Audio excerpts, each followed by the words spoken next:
ஒரு 200 தொகுதியாவது அவர் கவர் பண்ணார்னா இந்த எஃபெக்ட் வரும். எப்படி வரும்னா, கூட்டத்துக்கு வர்றவங்க 2000 பேராக தான் இருப்பாங்க. ஆனால் அந்த கூட்டத்தை நேரலையில் பார்க்குறவங்க பல கோடி பேர் இருப்பாங்க.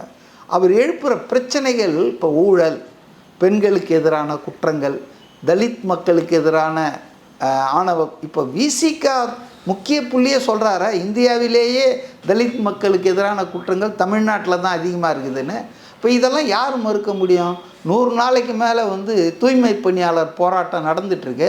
இவங்கெல்லாம் cross section. State government employees teacher strike notice ஜனவரியில் கொடுத்துருக்காங்க. ஏற்கனவே ஒரு அடையாள வேலை நிறுத்தம் பண்ணாங்க 2 வாரத்துக்கு முன்னால்.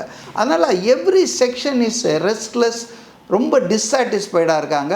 அதனால தான் அவங்க ரொம்ப லேட்டாக புரிஞ்சுக்கிட்டு இப்போ டிசம்பர் 15 விடுபட்ட மகளிருக்கு உரிமை தொகையை கொடுக்க போகிறோன்னு சொல்லிட்டு இருக்காங்க. But this will not satisfy them. ஏன்னா அதர்வைஸ் பார்த்திங்கன்னா இந்த டாஸ்மாக் கடைகள், அதன் விற்பனை அதிகரிப்பால் குடும்பங்கள் இழக்கிற பணம், சமூகத்தில் இருக்கிற பதட்டம், சட்டம் ஒழுங்கு, லஞ்ச லாவண்யம், குடும்ப அரசியல், இதெல்லாமே ஒட்டு மொத்தமாக திமுகவுக்கு எதிராக போயிட்டுருக்கு இல்லையா?